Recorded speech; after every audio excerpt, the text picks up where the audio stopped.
Muito bem, meus queridos amigos ouvintes do canal O que Importa. Aqui quem fala é o Thiago, do canal O que Importa, e desde já eu agradeço a todos por estar ouvindo esse áudio. Se você se inscrever no meu canal, eu agradeço também por essa grande ajuda, tá certo? Bom, e hoje nesse áudio sobre o que importa, nós vamos falar sobre mais um personagem importante, né, da, vamos dizer, do pensamento mundial, chamado John Maynard Keynes. Quem foi John Maynard Keynes? Que lembra o chamado movimento keynesianista da economia, que teve influência até 1970, para você ter uma ideia. Bom, esse Keynes nasceu em 1883 e morreu em 1946. Tudo bem? Ele foi tão influente na metade do século XX, para vocês terem uma ideia, que uma escola inteira de pensamento moderno leva o seu nome.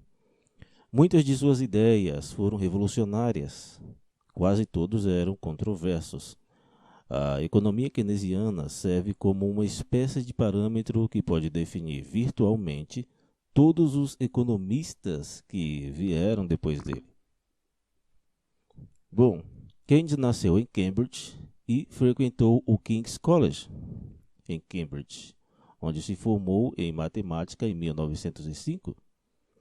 Ele permaneceu lá por um ano para estudar com Alfred Marshall e Arthur P. Gould, cuja bolsa de estudos na teoria da quantidade do dinheiro levou ao Tratado de Keynes em Reforma Monetária muitos anos depois. Bem, meus amigos, depois de deixar Cambridge, Keynes assumiu um cargo no serviço público da Grã-Bretanha. Enquanto estava neste cargo, ele coletou material para seu primeiro livro de economia, Moeda Indiana e Finanças, no qual ele descreveria o funcionamento do sistema monetário da Índia. Desculpe. Ele voltou a Cambridge em 1908 como professor. Depois tirou uma licença para trabalhar para o Tesouro Britânico. Keynes abriu caminho rapidamente através da burocracia e, em 1919, ele era o principal representante do Tesouro na Conferência de Paz em Versalhes. Keynes renunciou porque pensou que o Tratado de Versalhes era excessivamente oneroso para os alemães. Bem, após renunciar, ele retornou a Cambridge para retomar o ensino e, um proeminente jornalista e palestrante, Keynes fazia parte do famoso Bloomsbury Group, né, de grandes nomes da literatura, que também incluía Virginia Woolf e Bertrand Russell.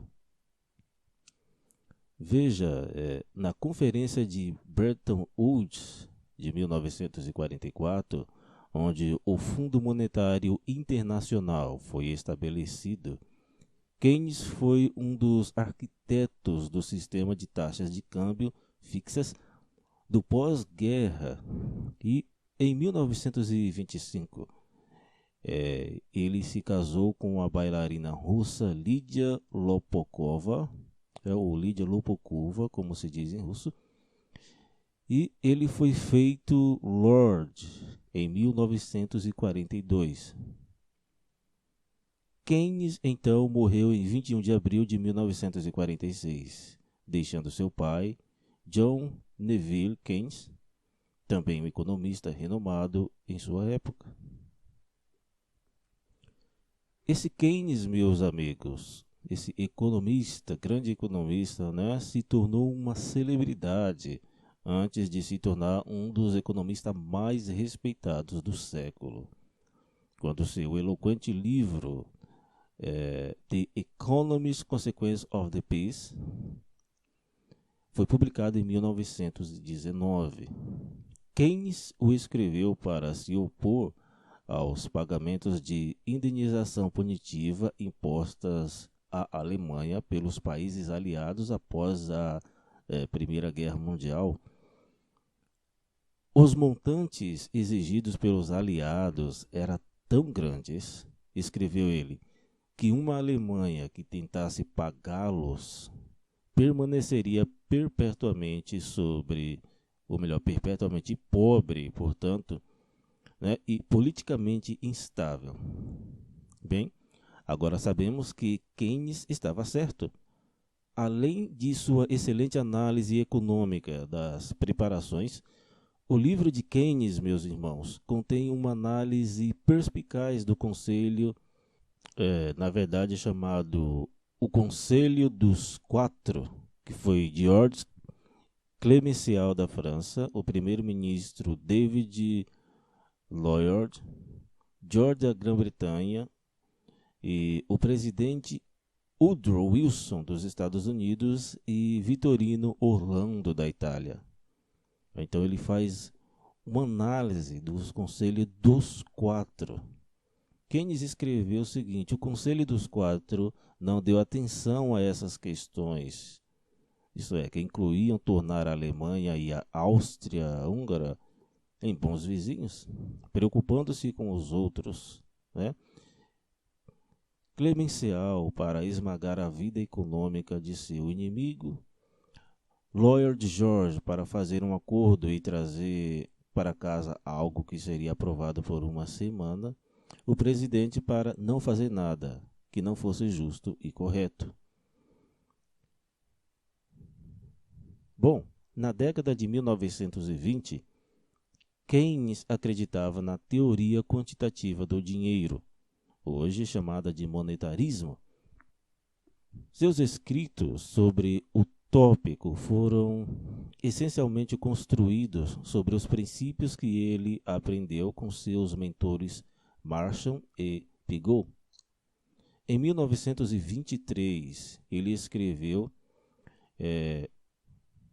o Tratado da Reforma Monetária e mais tarde publicou o Tratado sobre o Dinheiro, ambos sobre política monetária, e sua principal visão sobre a política era que a maneira de estabilizar a economia é estabilizar o nível de preços, e para fazer isso, o Banco Central do governo deve reduzir as taxas de juros quando os preços tendem a subir e aumentá-los quando os preços tendem a cair.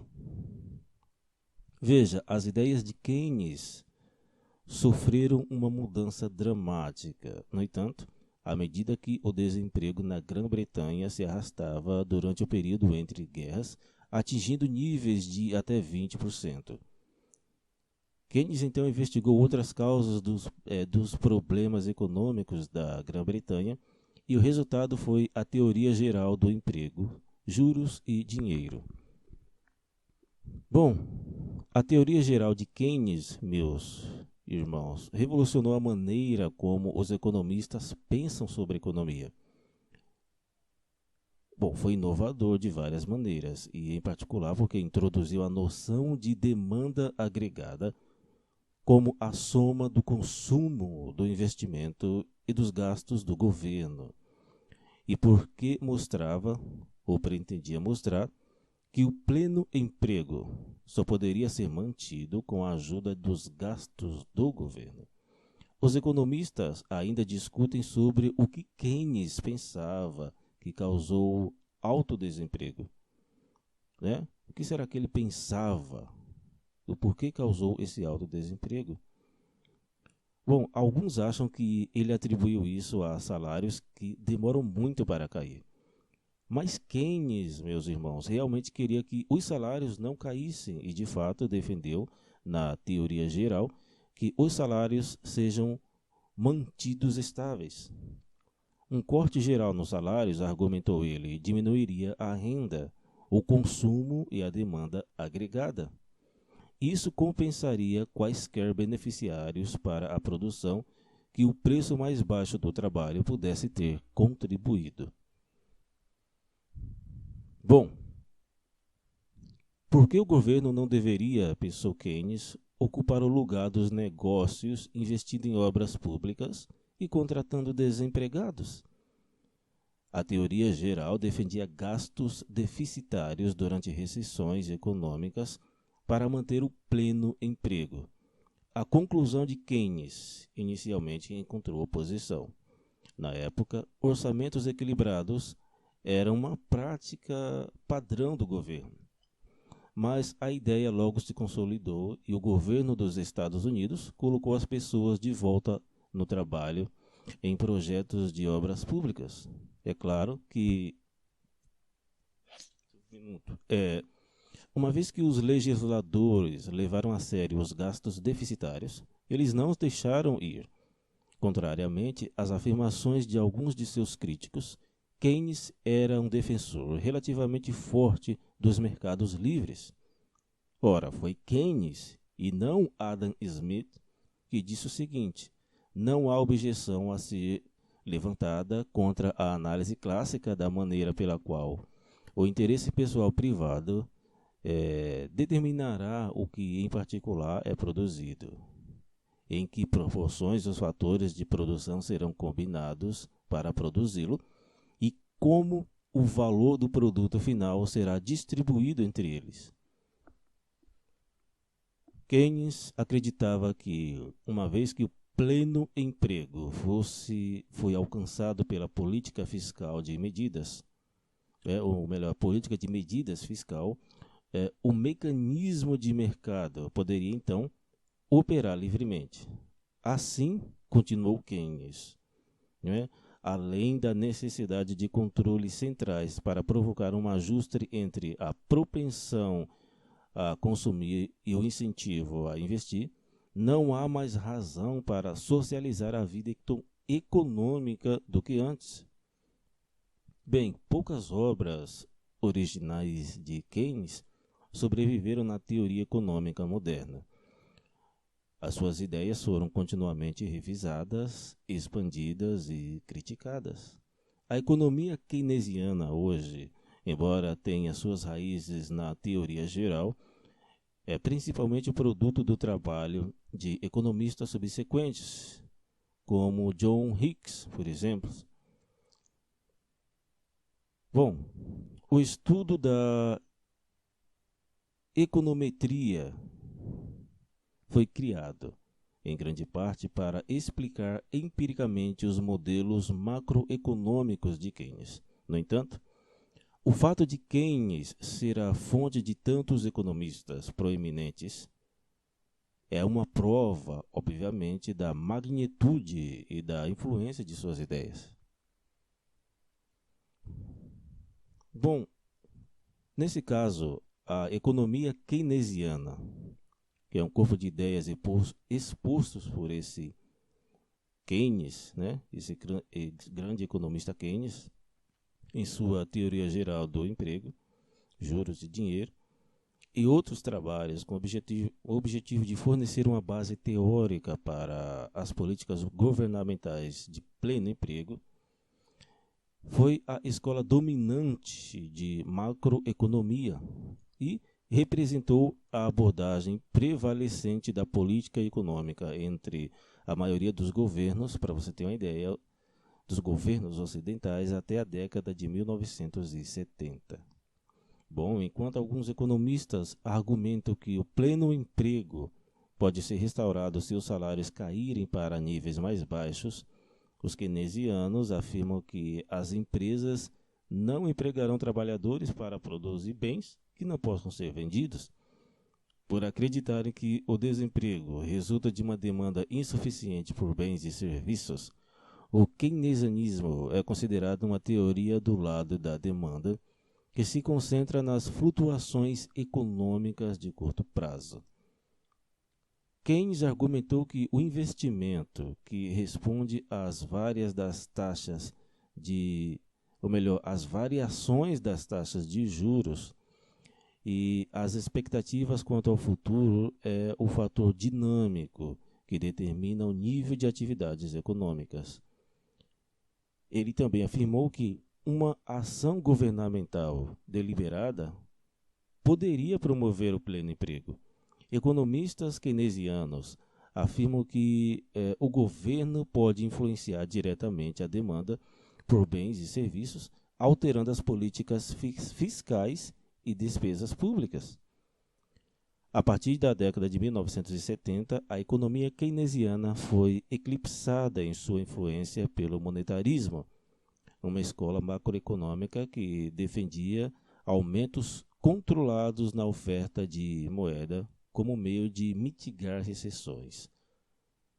Então, após a crise financeira global de 2008 e a subsequente grande recessão, o interesse em refinamentos teóricos contínuos da economia keynesiana, o chamado o novo keynesianismo, aumentou.